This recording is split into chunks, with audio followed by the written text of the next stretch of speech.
Hi, everyone, and welcome to our weekly live webinar once again. And today happens to be the last session of the season. And as always, we will take a pause for everyone to join this session. Meanwhile, please don't forget to refresh your browsers or advise your peers to refresh their browsers just in case they are not able to see the live screen. And also don't forget to take the survey that you find below the screen that asks you, are you watching live, to get your extra credit points. If you're watching a recording, you will not find this survey. Also, while we are waiting for everyone, I'd just like to take this moment to thank all of you, everyone who actively engaged in the discussion forum, stayed available in the platform, and have submitted your assignments. If you have not yet submitted your assignment, please prioritize your submission. You have quite a few credit points to earn from there. Also, we met some of you at the office hours last week. It was great to put faces to the names we often saw on the platform and hear the feedback about the course. It was great to hear that you found the course very relevant, course content very relevant, and you enjoyed all the experiences that our guest speakers have been sharing. We are truly enjoying this experience with all of you, and we hope you had a great experience too. Okay, let's turn to our session today. Welcome back to the last webinar of the season at the 20th Social Entrepreneurship for Innovation in Health course. Today is not only the finale session of this season, but also the last day of the course. Facilitators are not going to be available from tomorrow. However, some of you might be catching up with some missed modules. So the course platform is going to remain accessible to all of you until December 31st. So please complete all the 6 modules and complete at least 100 points to earn your course certificate. And now it is my pleasure to welcome our guest expert for today, Mr. Mark Cheng. Mark is a senior advisor at the Ashoka and an expert on social finance. He has been an investment banker who turned into an author and a social business coach. Mark has facilitated over $400 million of investment in hundreds of social ventures. Mark recently founded Social Innovation Circle, which is a platform to empower social innovators with tools and support to scale their systems changing innovation.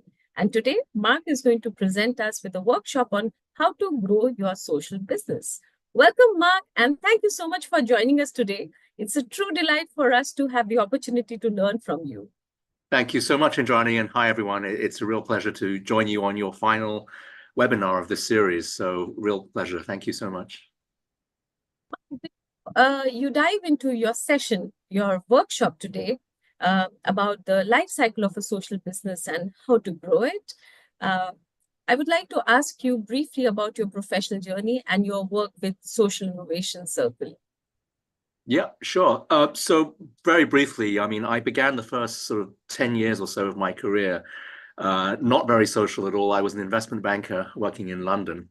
And then around 2008, during the financial crisis, I wanted to do something a bit more meaningful with my financial skills. And I joined Ashoka as an advisor, helping social entrepreneurs to raise capital. And I've been doing that now ever since, so for the last 15 or more years. During this time, I've been an impact investor myself. I've invested in more than 50 organizations around the world, including in healthcare, extensively. And more recently, I'm now coaching and supporting entrepreneurs who want to raise finance and intrapreneurs as well. So I know this is an intrapreneurs course. So I want to share a few of those learnings with this audience today. Beautiful, Mark. So you are not only bringing in the expertise, but also the experience of investing with social businesses. Great. Thank you, Mark, for sharing your journey and the bold transitions that you made in your career. And as a social business coach, I'm sure you have a lot of wisdom to let us know about how to bring an idea to an action. So we look forward to that. And one more fundamental question, Mark, just because you've worked with entrepreneurs and intrapreneurs, and you've helped them with pitching and fundraising. What do you see as the key differences between pitching of an entrepreneurial project and that of an intrapreneurial project? Yeah, well, the differences are actually less than you might think. So both entrepreneurs and intrapreneurs need to engage with their stakeholders in order to be able to raise capital. The difference between an entrepreneur and intrapreneur is that for an entrepreneur, that capital comes from VCs and private equity. So it will typically be external funders. Whereas for an intrapreneur, what you'll be doing is you'll be presenting your ideas to an internal committee that will be part of your organization, essentially, right? But the way that you pitch, what you pitch, 99% of that will be the same. The only difference will be offering what you can to that particular stakeholder. So in the case of your intrapreneurs pitching to a management team, the ultimate question is what does the management, or what does your business get out of that? And so if you can present not just financial return, but for example R&D or market share or employee engagement or discovery of new markets, that will really help you when it comes to persuading your colleagues to support you in your endeavors. So I think that's the main thing that I would say is it's really about focusing on what the stakeholders here are looking for when they make their investment. Great, great. So that's a great differentiator, that you have to pay attention to the stakeholder. And in case of an entrepreneur, it's mostly the internal stakeholder, the management, and they care about how it's a win-win for them. So that's great. And okay, Mark, over to you for your workshop, and to everyone, the lessons that Mark is going to share through his workshop is going to be applicable both to the entrepreneurs and the entrepreneurs. So the floor is yours, Mark. Go ahead. Okay. Yep. No, definitely. Firstly, can I just check that you can see my screen and that this is showing up? Okay, great. Okay, fantastic. Well, this is a presentation which I've made now for a number of years to a wide number of different audiences. And the common theme is that each of the groups that I'm speaking to is trying to bring a new product or service to market. And it frankly doesn't really matter whether you are an entrepreneur, as I mentioned, who is doing this with external funders, or whether you are an intrapreneur who is doing it with your own internal team of stakeholders. The process is very, very similar in both cases. And I want to present to you a framework which I hope many of you will find helpful in doing it. And it's really, it's called the life cycle of a social business, right? And the idea here is that you are a team that is trying to bring a new idea into the world. And you've got to find a way of doing that in the most efficient way possible. So the origin of this framework was from my observation over the last 20 years of working with dozens and dozens of teams, both entrepreneurs and intrapreneurs, who were trying this very, very difficult challenge of bringing a new idea to market. And one of the things that I realized when looking back on the ones that had succeeded and the ones that had failed was that there were some very, very common mistakes that it's very easy to make. And the framework that I'm about to present will hopefully help you to avoid many of those mistakes. And the reason why it's going to be helpful is because, in my experience, one of the reasons why people struggle to either raise funding or to build a successful business or a new product line is because they don't have a clear enough conception about what are the different stages of development of a new product or service. And if you think about your product or your service as basically going through 3 stages of development, each one of which is very different from the other, it's going to really, really help you to avoid some of those fundamental traps that I spoke about. Because what you won't do is you won't waste any time trying to do something before you are ready to do it, okay? So there's a natural stage of development for any product or service. And those 3 stages, which I think can be categorized as prototype stage, commercialization phase, and then scaling. Okay, so if you think about bringing your product or service to market in these 3 distinct, discrete phases, it's really, really going to help you. Each of one of these stages is very different. So the prototype stage is when you start with 0 and you're developing your very first customer, right? So it's that massive leap from 0 to 1, as Peter Thiel famously coined the phrase. And then in the commercialization phase, you're going from 1 customer to maybe 100.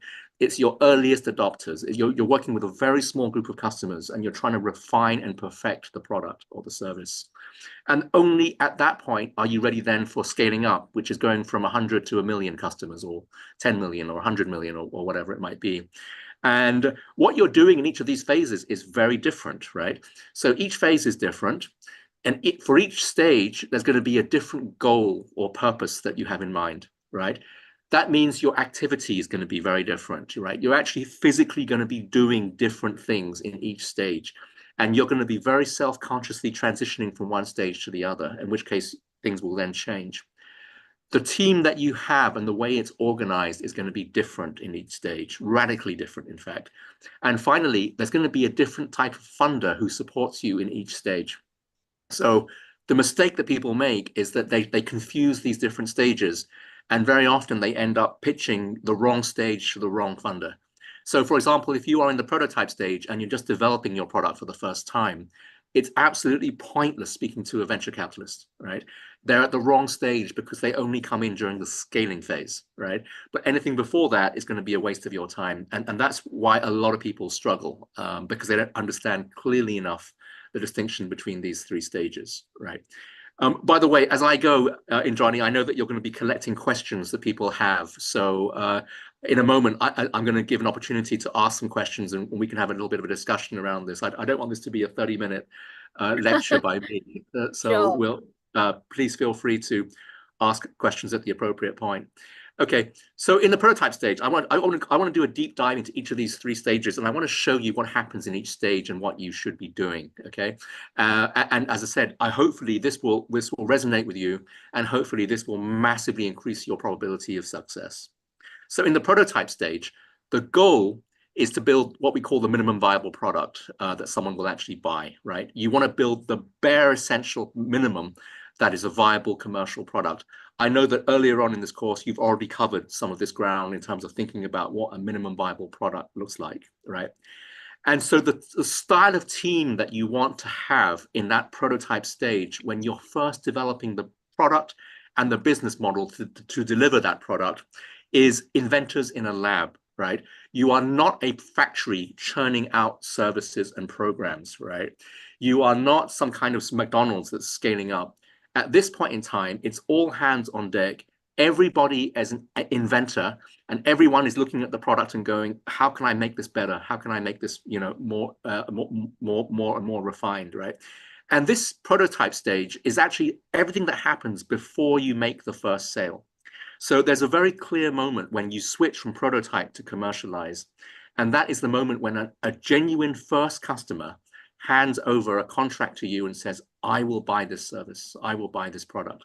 And what you're doing is up till that point, you are running a series of experiments, right? In order to be able to work out what is the minimum viable product that one customer will buy. So let me quickly describe to you who funds the prototype stage, because this is the earliest stage. This could take, by the way, a year or two or even three sometimes to get to development before you are ready to actually fully launch, right? And therefore, there are very, very few funders who are available for this. One of them, and the most common, unfortunately, is what we call the bootstrap funder, which is just a fancy way of saying it's going to be you. You're going to be working on this in your weekends, late overtime, late evenings. You're going to be working for free. You're going to be putting in sweat equity into the business, right? And this is the most common way in which early stage prototype organizations are funded. The other possibility is that you can tap what we call friends and family, which is basically a loose way of saying people who know you well. And they invest in this stage, not because you've got a great business, because you haven't even started yet. They invest in you because they know you and it's personal contacts, personal relationship, right? And finally, for those of you who are entrepreneurs, of course, the answer is it's your own organization. So what you're doing is you're going to your management and you're pitching them an idea and saying, I want to run a series of experiments because I got a hunch that there's a new product or service that we could develop that could actually really open up market share or could really create a lot of social impact or find a new customer base, right? And then you have to go and do your market study and prepare you for that presentation, right? And here's how you pitch a prototype stage project to your organization, right? What you don't do is you don't go and present a business plan. You don't go out and project 1 million sales in the next 3 years. You don't come up with a graph that shows how you can reach an audience of 1 million people, right? All of that is going to come much, much later. What you want to do in the prototype stage is you want to make a pitch which says, I have a hypothesis I want to test. Will you give me some resources so that I can run some experiments? Maybe try out a prototype with a couple of test customers, maybe do a market study, maybe try and develop the first bare bones of what a service or a product might look like, right? And so what you do is you pitch a series of ideas that you have that you want to test. And in your pitch, what you do is you explain why you think the idea might have some merit. You know, we ran this product earlier and we just realized that there's a whole new customer base we didn't even think about who could benefit from this. And those are pregnant mothers or, you know, or elderly people over 65 who might really benefit from this, you know, this therapy or this service or whatever it might be. And you give the evidence of why you think that might be true. And then you ask for permission and funding to help you go and pursue that idea and test it. And what you're offering is to come back with the results of that test for your audience, right? In order to be able to unlock funding for the next stage. So the key here is avoid the mistake of trying to pretend that you are more advanced than you are. That's not how you unlock funding for prototype stage. What you do instead is you show the hypotheses you want to test, the evidence of why that hypothesis might be correct, and what the upside is if you are right, right? If we undo this and we discover that this works for that customer group, this could be $100 million market for us, or this could be a $50 million user base for us that we didn't previously have, and so on. And that's how you pitch the prototype stage. Indrani, very happy to answer any questions that people might have about the earliest stage before I move on and talk about stage 2 and then stage 3. Yes, sure. Mark, I want to ask, and it is my question and also a question from the audience, Susanna Clark. And we want to understand, like, okay, we are the funders and we have to test a hypothesis, but we also need a team. What kind of team will we need at this stage, and where do you think we are going to find them? Okay, so the team at this stage is very, very small. Okay, so what you're not doing at this stage is you're building out the full team that is required to deliver the product or service. So you don't need sales managers at this point in time, for example. You don't need product managers necessarily. You don't need all the kind of, machinery that you typically have once you've actually got a product that's in the market, right? What you have in the team is basically a group of individuals who are going to help you build that minimum viable product. That probably means that every single person is going to be working both with the product and with the potential customer as well. And so what you're doing is everyone is coming up with some design features of the product. It's all hands on deck, which means that roles can be very fluid at this point in time, right? You might have initial group of volunteers, perhaps even, maybe 3 to 5 who agreed that they would prepare the minimum viable product, and then you gradually develop from there. So it's like a jazz band. Everyone is doing a little bit of everything. There's a very high degree of improvisation. You are not at this point splitting out into clear product groups and functional groups like sales and customer management and so forth, right? Because you don't have any customers at this point. There's really no point. And instead, what you're doing is you're running a series of experiments. So the first experiment that you will run is, what is the product that actually works, right? And so you try and build a version of this product, and then you probably find a test customer and you give it to them for free, right? Then you get customer feedback, and then you progress from there. And then you'll be running another series of experiments on what is the right price point to sell to that customer. Another experiment will be, what is the right delivery channel for that product or service, and so on, right? And so you run a sequential series of experiments, and basically the whole team goes with you at each step of the way until you know that you've got a viable product that someone actually will buy, and then you move into the commercialization phase. It's almost like it's a group of co-creators rather than. Absolutely. Yeah. And it's constant improvisation. There is no crystallization of the job role until the product itself has been, very, very clearly delineated. And then you move into sales mode, and then you begin commercialization and operations. Got it. Okay, great. So shall I just move on to talk about the second stage then, which is commercialization? So what happens in commercialization is you've now launched the product or the service, okay? So you've now got some actual customers that you are now working with, right? And The mistake that people make in this phase is that they rush too quickly to get to scale. So what they do is they try and design a product that they think will reach 1 million customers, right? And they try and predict what that product looks like and what the customers want and how it will be sold. And then they produce a business plan which goes for the next 3 to 5 years, road mapping how this product that you've now designed is going to reach 1 million customers, right? And they try and find a VC in order to support them to do that. And the reason why that's a mistake is because, frankly, you don't know when you first launch how this product is going to take off or what exactly customers really want from you. So you're still effectively in customer discovery phase during your early stage, right?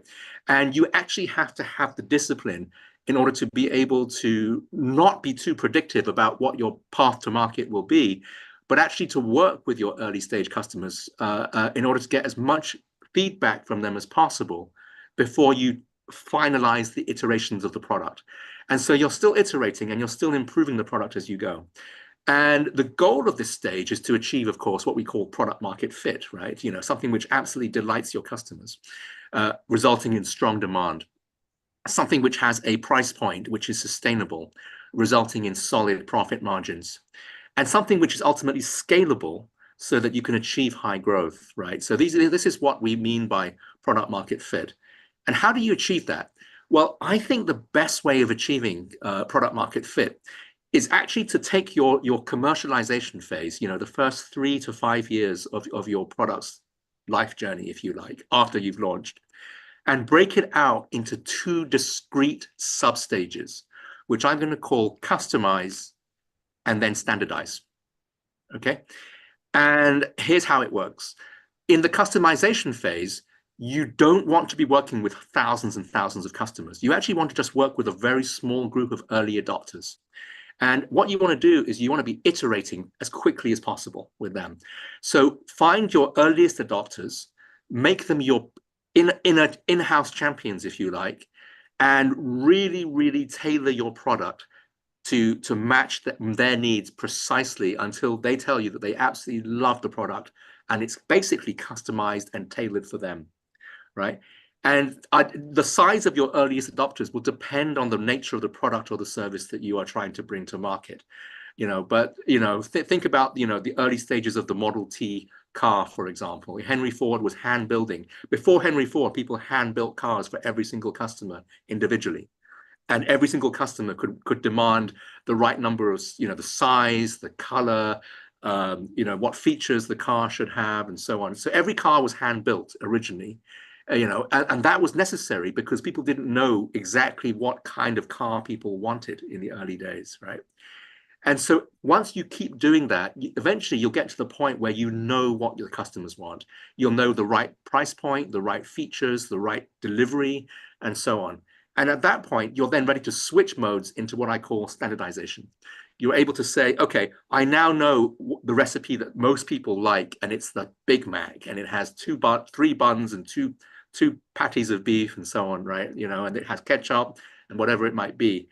And the secret of standardization is that once you standardized it, you stop customizing and you stop making tailor-made products that are for every individual customer. And you say, from this moment onwards, we're now going to produce one product which we know is the one that most fits market demand. And of course, that enables scaling up, right? Once you're able to do that. But if you try and jump to the Big Mac scaling up stage straight away, the chances of you getting the right recipe is very, very low. And so you really, really want to be focusing on that customization phase and spending quite a bit of time iterating with an early group of adopters, getting a lot of feedback and constantly refining the product or the service with them until you got something which you know is going to work. Okay. So it's quite a fine-tuned moment to decide when do you switch from customization to standardization. But if you're able to live with that uncertainty and embark on a period of, you know, really trying to work out what the customer wants for a period of time, hand building the product for each one, then eventually your chances of scaling up will be massively, massively improved because you actually will know what the customer actually wants.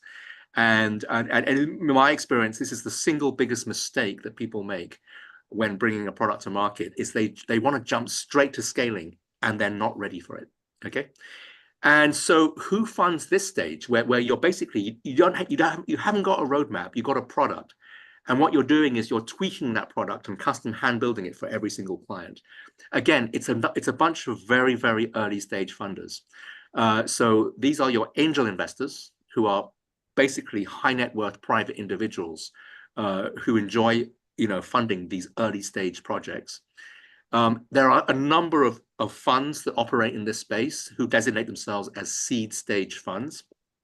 And again, for those of you who are entrepreneurs, which I think is most people on this call, it's going to be your organization.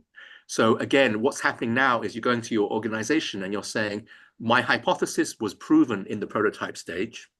The customer bought the minimum viable product. I would now like to raise some additional resources from you in order to be able to commercialize this. And what I want to do is test this with our first 10 customers and really refine it with them for the next 12 months. Will you give me the backing and the support to go and do that? And again, what you're doing here is you're breaking out your ask into little baby steps, right? So it's not too intimidating, and hopefully it's not too onerous in terms of fundraising as well. I need $1 million in order to be able to test this minimum viable product with our first 10 customers whom I've carefully pre-selected and who are very, very well disposed to working with us and refining the product with us. Okay. And so your pitch is all around customer testimonials, right? What you're doing is you're going back to your management and you're saying, I've already tried this product with the first customers that I've chosen to work with, and the testimonials are fantastic, right? They really, really like the direction that we're going. And they're telling us that if we're able to turn this into a fully fledged commercial product, they will be lining up to use it and pay for it. Okay. And so the way that you win a pitch for a commercializing stage project is you talk all about the customer and the customer feedback. At this stage, you don't talk about growth because you don't have a lot of growth to boast about. And you don't talk about track record because you're too early stage. And I would be very cautious about making, wide predictions about market share and future growth as well. This is not the time to be giving 3-year plans and 5-year projections. This is the time to be going to your committee and saying, the prototype works. We've tried some early adopters. The early adopters tell us they love it. And we now know exactly what they want in order for us to be able to standardize this and begin to get to scale. And that is really the key to the commercialization stage of the venture. So split it out into this customized phase and then this standardization phase. And again, that is what will give you the best chances of working out what the market really wants and therefore surviving, into the next phase. So, Indrani, let me just pause there. And again, just, love to get any thoughts about this particular stage. Yes, sure. And I should say that, this is also very wise advice that the startup should be following, because a lot of startups fail just because they don't follow the sequence. Okay, we do have 2 questions which may sound similar. So I'm going to, or there might be a very slight distinction, but I'm going to ask you both. One is my question, and one question comes from Nicole, who is watching the session. So my question is, what are some of the common challenges that entrepreneurs face in their journey when they have to fund their innovation at this stage? And what Nicole is asking is, what are the common pitfalls you observe for early stage social ventures and how that can be avoided? Okay, so the challenges that you face, so a number of common ones will firstly depend on whether it is possible or not to have that early group of early adopters, which I described, right? So again, this will be very much case by case and depends on the nature of the product or service that you're trying to bring to market. In most cases, it is possible to pre-select a group of customers and say to them, look, will you be our test case? Will you be our beta customers, if you like, and let us work on this with you? You would probably have to do this for free initially, because by definition, they're not getting a finished product, right? They're getting a very, very early stage prototype, and they're agreeing to sort of give you a lot of feedback on that. So it's going to take up a lot of their time, and therefore it requires a great deal of persuasion on your part. which means that for the first 12 months, you may very well be working with the customer for free and have no cash flow coming in. Yeah. And for that reason, it may be that that is when you need to go to your committee and get the backing that you need and explain why you are giving this product away for free, for example, or not getting paid until 18 months later, right? So that's the first challenge you've got, is to how to bootstrap that customization period. The second challenge that you might face is that many products or services have a high degree of capex investment upfront, and so it's quite a bet to make. And again, this will be case by case. You know, do you have to build a factory or a prefab unit in order to be able to get your new product into the hands of even the earliest adopters? If that's the case, then you're going to have to do a lot more refinement before you can even begin the customization stage. And that means you would probably spend more time doing market studies, you know, and those kinds of challenges, right? So two big challenges there. One is, can you actually find the early adopters to customize with? And secondly, CapEx. You know, what are the consequences of having a high upfront cost, even just to get going, right? And that's just fundamentally the nature of the business that you're in.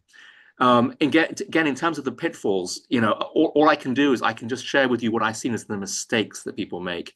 So I mentioned baby steps at the beginning of my speech. And what I meant by that was that a very common pitfall that people have is they try to do too much in one go. They'll go out to their funders and they'll say, I need $50 million in order to be able to get this product launched and going, right? And what's happened there is that they've not broken it out into a commercialization stage and then a standardization stage. And as a result of that, they're trying to do all of those stages simultaneously at once in one go. And the budget for that is very, very high, right? They're talking about four years of operating costs, essentially, in order to be able to do something like that. And so my strong recommendation is always try and break out your funding ask into little milestones, each one of which is much, much smaller than the big ask, right?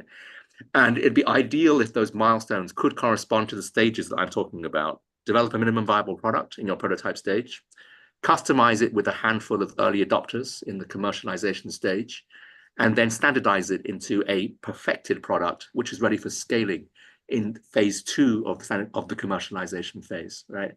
And only when you've done that and you actually have a standardized product are you actually then ready to go into scaling up and approaching VCs and external funders for that $15 million.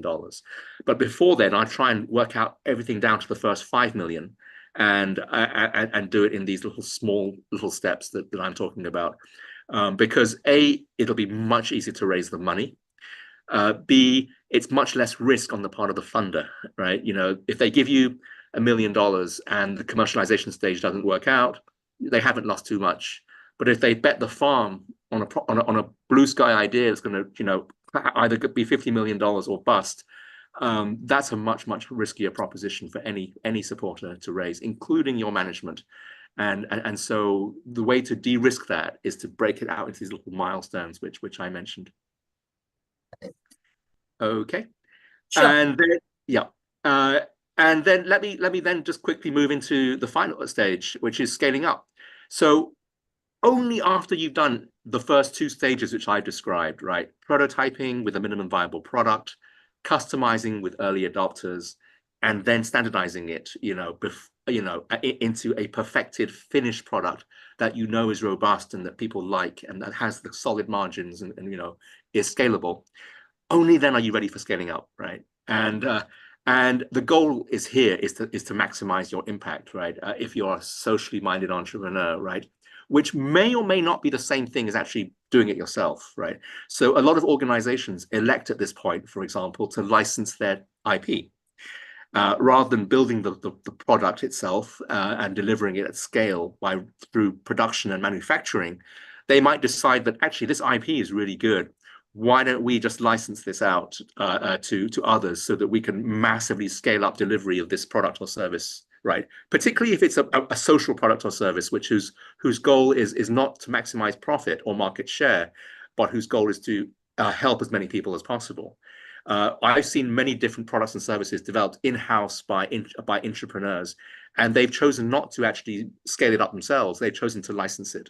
or franchise the concept, or even open source it in some cases, right? So that others can just rapidly adopt it and it can get out into the into the market as quickly as possible, right? But if you are choosing to do it yourself, this is the moment when you actually approach a venture capitalist, right, with a more developed proposition. And at this point, you are very, very well set up for success because you've done your homework. You've prototyped it and tested it with early customers. You've now refined all the features. You've clarified the price point. You know that there is a workable margin on this product, a profit margin on this product. You've worked out how to scale it. And so you're superbly well placed at this point to go and raise your $50 million in funding because you now have spent several years doing the hard work of customer feedback and market testing, right? And there are many different strategies how you might do this. I described a few of them, right? But this is really the moment when you go out to raise serious levels of funding, right? This is when you go and talk to strategic investors, right? Other companies that might be out there that could joint venture with you, for example, or that would be willing to invest substantial amounts of capital in your project because they themselves are deeply aligned with the product or the service in some way. They either have a stake in the supply chain, or they are distributors or of the product or service, and so on. So strategic investors are the natural people to go to in order to enter the scaling phase, right?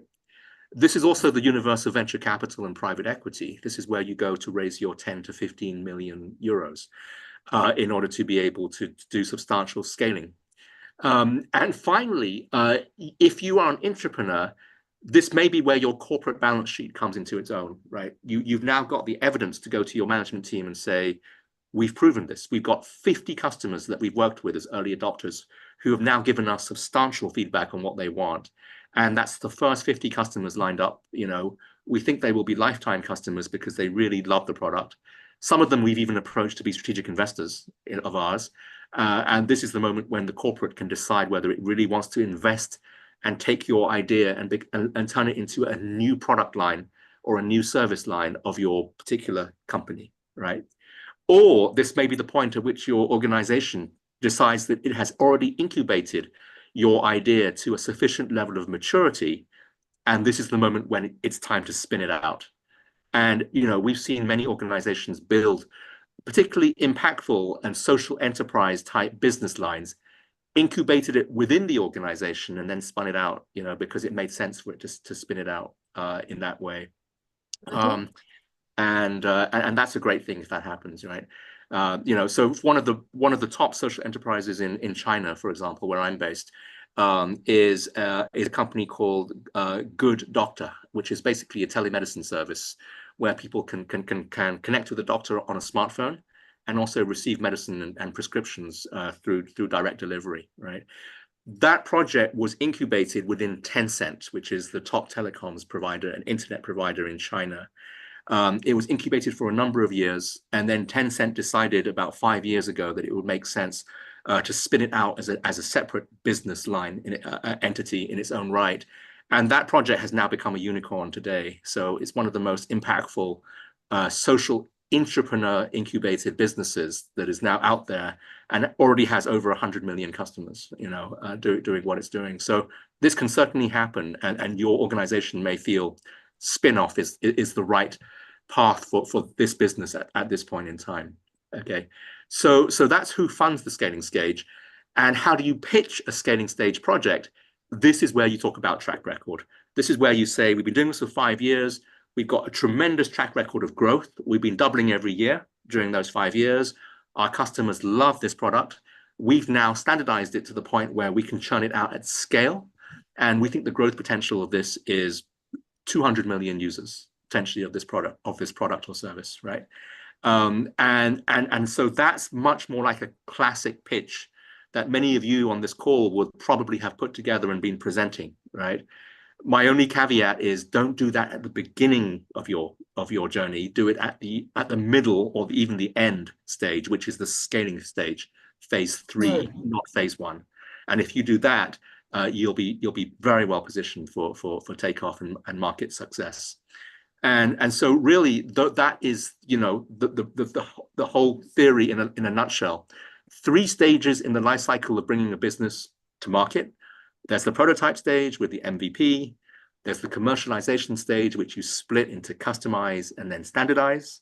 And then finally do the VC private equity route, or do the spin-off route from your own organization and scale up, right? If you keep these as three distinct phases, and you know how to pitch to the right funder for each phase with the right pitch, which I've just described, and you keep your activities to those, confine it to those things, I think your probability of success will massively, massively increase. And so this has been a very, very helpful framework for many of the entrepreneurs and intrapreneurs that we've worked with.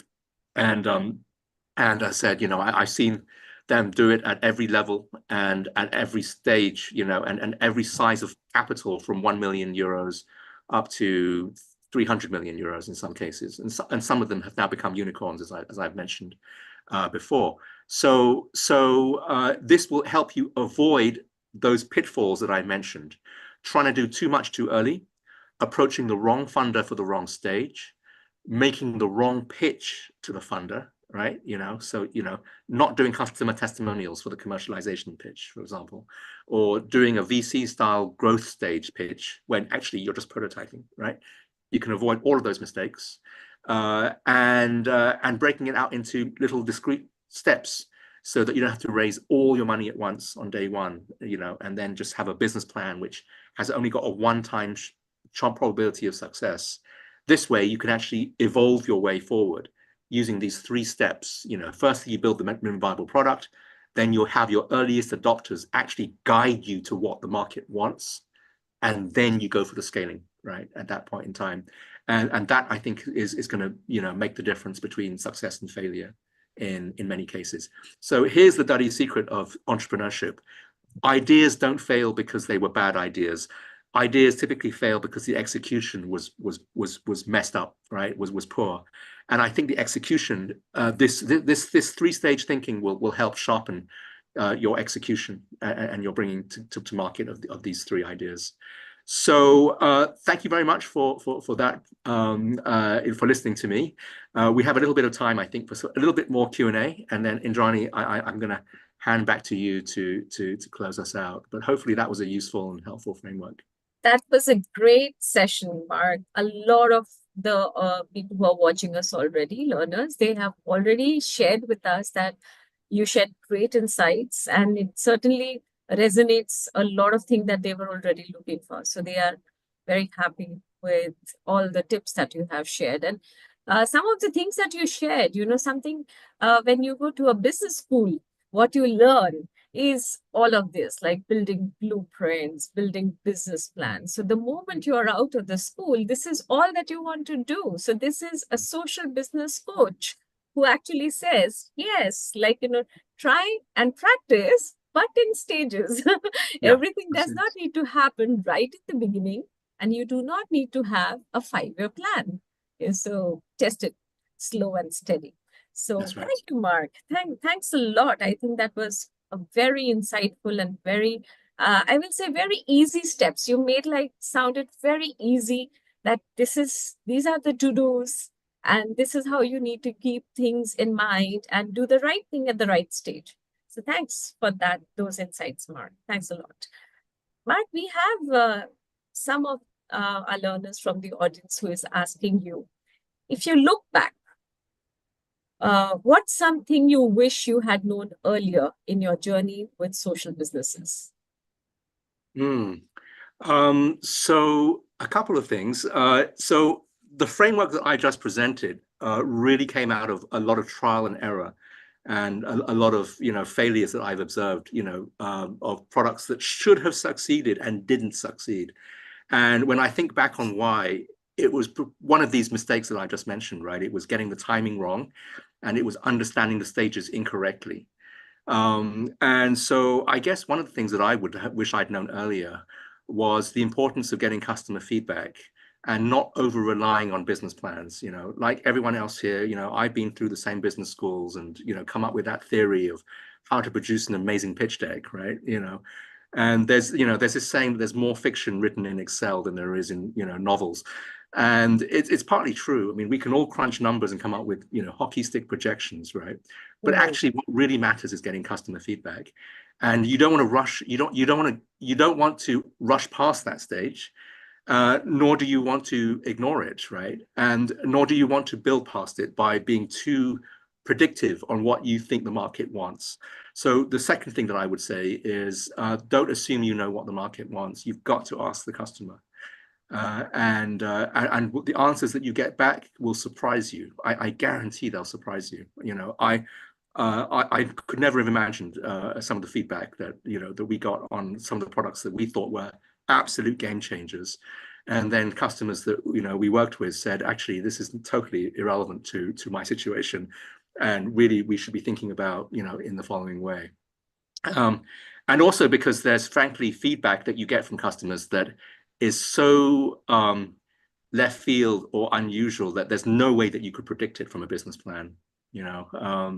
When one of my earliest projects was trying to electrify villages in East Africa with solar power.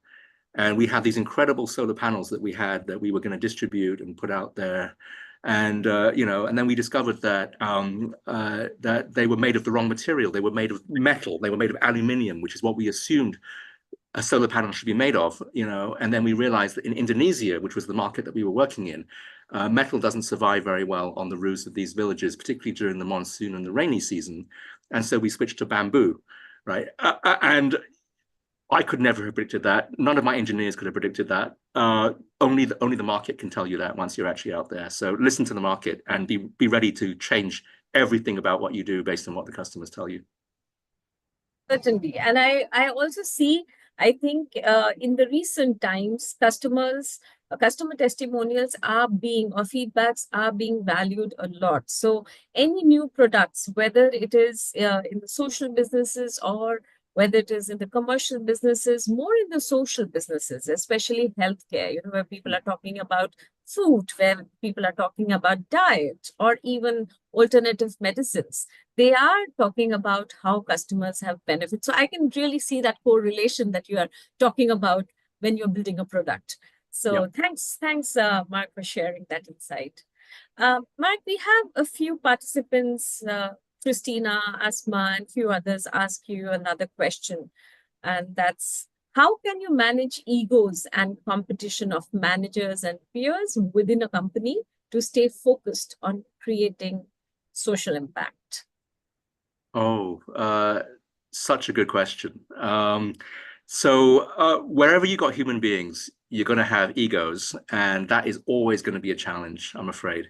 I wish I knew the answer to that question, and had a better answer to it. But again, talking about dirty secrets of entrepreneurship, right? Most people think that businesses fail because the market conditions were wrong. Or you will hear in MBAs, they tell you that it's because they got the cash flow wrong, right? Again, from my personal experience of working with hundreds of entrepreneurs, it actually hasn't, that is not the biggest reason why ventures fail. It's because the management fell out, right? The founders had an argument, or the board got into a dispute, and they, and the CEO, was fired, or whatever it might be. But it's always human dynamics that are actually the biggest predictor of success, I think, in many ventures. So how can you manage that? I think a couple of things. Number one, make sure you got a good board. Make sure that you've got a board that acts as a genuine sounding board for the CEO and the management team. And even if you're an entrepreneur building this from within, I recommend the practice of having like an internal board, an advisory board, right? Of people who are willing to roll up their sleeves and really genuinely advise the CEO and the team. I recommend having a group of trusted advisors who can frankly speak truth to the top team. It is very easy to be blinded by your own enthusiasm. It is very easy to fall in love with your product. And you cannot afford that luxury if you're bringing a new product to market. You have to listen to what the customers want, and you have to actually ask yourself the question of what's right for the product to do that. And because it is human nature to want to always be right and not necessarily take feedback, you've got to build in place governance structures that give you that feedback. Strong board, advisory team, cross-checking your results, getting an independent audit or an independent consultant to come in, finding a coach for the senior managers, maybe, both up, some kind of executive coach, I think can be very, very helpful. And the biggest ego trip, or the biggest ego check is funders at the end of the day, just making sure that if you break out the funding request into these smaller milestones, each one of which has got specific conditions for unlocking the next milestone, I think you'll manage the risk much better and keep people grounded in reality, which I think is the biggest challenge here. Great. Actually, you spoke about something very important, which was quite, I will say, complementary to when you were talking about the customer feedback, which is an external ally, where you look at customers as external allies who validate your product. Here you have an internal customer, which is the board, your managers, the CEO, who also need to be managed and oriented to what you're bringing to them, and make sure that they understand what are they going to gain out of it. So yes, it is interesting to have a board who is going to work with the senior managers, and a coach indeed, who understands what you're bringing to the table. So it's a lot of cross collaboration that you're talking about. So thanks for sharing that, I will say, very candid way of putting things. And just because you've spoken about so much of cross collaboration, in this course also, we have learned a lot about cross sector collaboration.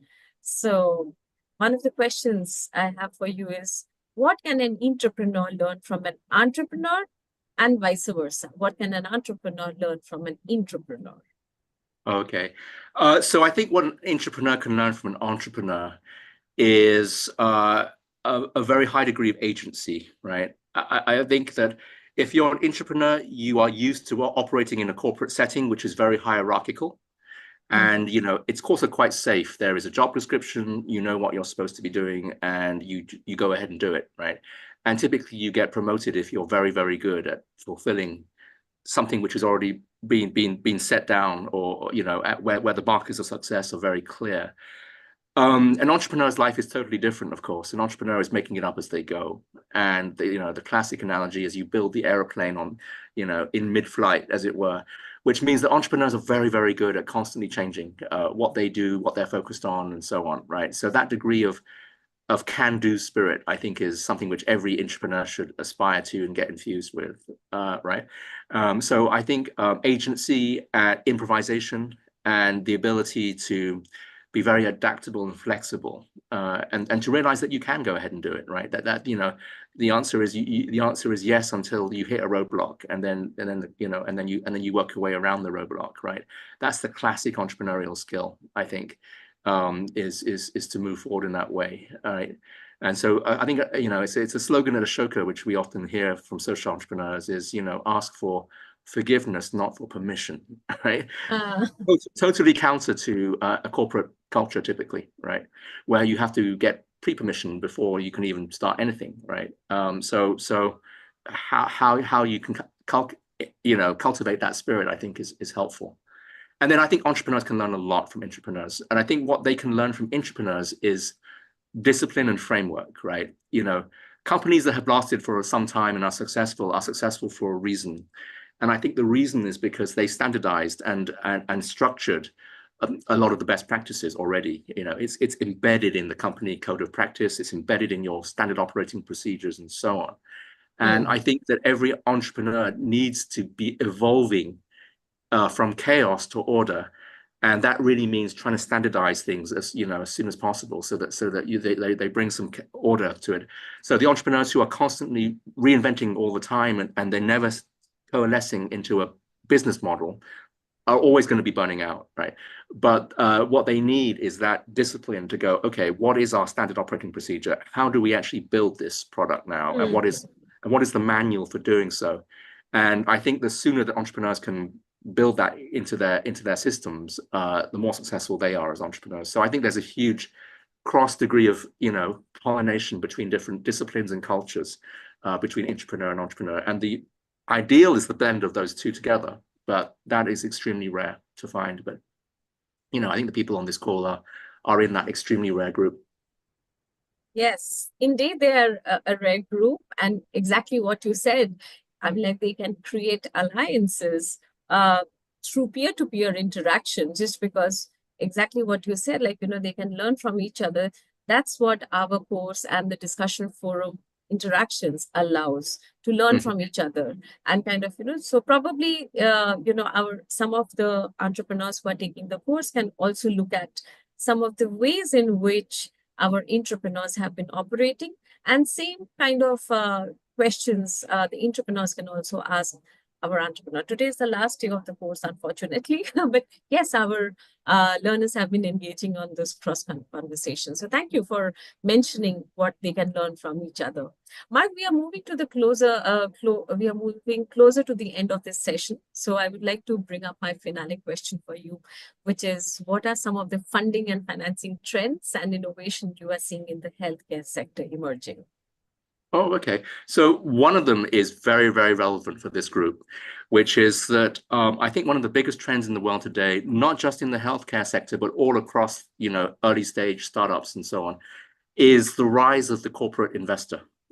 So 10 years ago, when I was trying to raise funding for startups, I would be going out to VCs predominantly for that funding, or in some cases, foundations and early stage impact funds, that were set up for the purpose of investing in healthcare, for example. And today, what I'm seeing is that many of the largest healthcare companies are just directly acting as corporate VCs in their own right. They are using their balance sheets and becoming strategic investors, even in very, very early stage ideas. And what they're doing is they're saying, look, if you can show me a great idea, we will invest in you and even just joint venture with you or license your technology, because we can just take your idea and just build it straight into our supply chain delivery systems and so on, right? And that would save 15 years of an entrepreneur being in the wilderness, going through successive rounds of investment until they can reach a scale where they can IPO or trade sale. So what we're seeing is that corporate players are just cutting straight to the chase and saying, look, let's not waste 15 years doing this.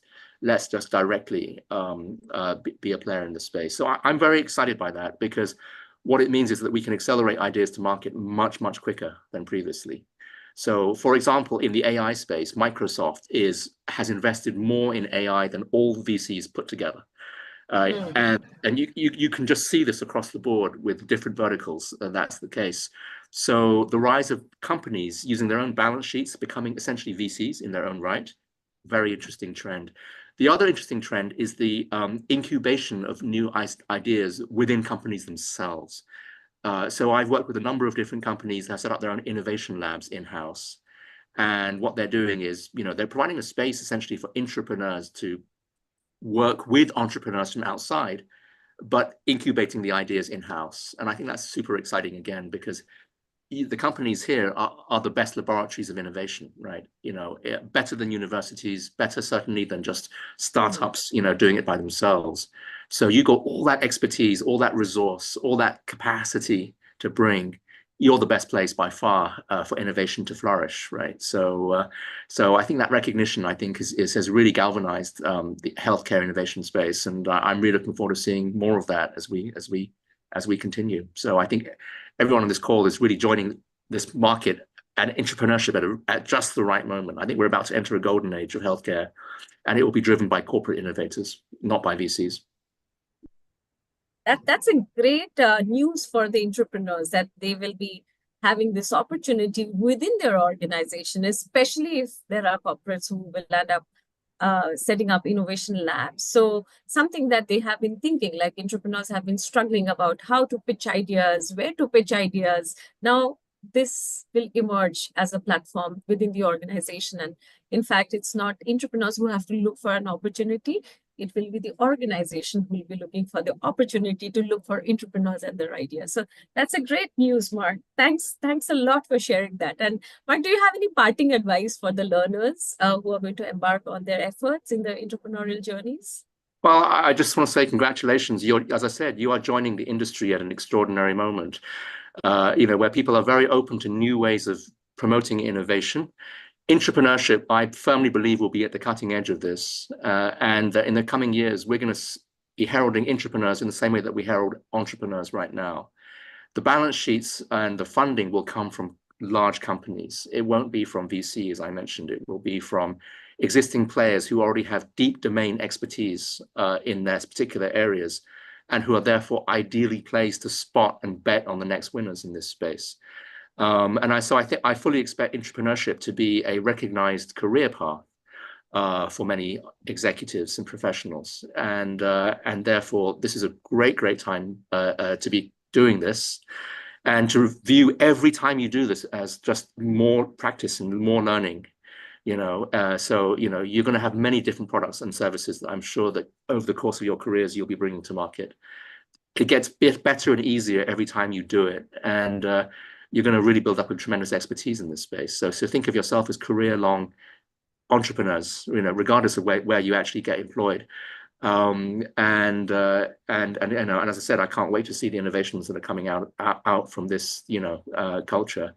And I really believe this is how healthcare itself will be moving, in this direction. So I think everyone here is riding the wave of really what's going to be one of the biggest trends of this century. Thank you, Mark. I think that was a wonderful advice. That was a wonderful parting advice. And thank you for your time. And I enjoyed learning from you every time I hear you. And you share so much of knowledge and ideas to get going. So thank you. Thank you so much. And I'm sure all our learners will make use of all the advice that you have given in their future pathways. Thank you very much, Mark. Thank you so much. And thank you, everyone, for joining us today at this last session. And don't forget to take the survey that we just mentioned in the beginning of the session if you're watching us live, because you get extra points to watch the live session. And also don't forget to submit your assignments. A few more important things, because today is the last session.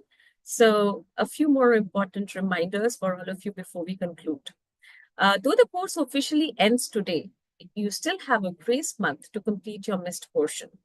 So please complete everything by 31st of December. And also, everything related to the course completion is available in Module 6, so make reference as required. Also, we are going to send a final survey to capture your thoughts on your learning journey as a social entrepreneur and entrepreneur. Please complete that by 31st of December so that we can proceed towards issuing you your course certificates. Your feedback will help us to create stronger content for future cohorts of entrepreneurs. Also, as you complete this course, you become part of the global cohort of professionals who have embarked on this inspiring change-making learning journey. Thank you all for joining us today and your commitment for past 6 weeks. Being your facilitator through this adventurous learning journey has been a true privilege. Wishing all of you a big success in your entrepreneurial ventures and a very happy new year in advance. It's a goodbye from all of us at the course team. Please take care and stay well.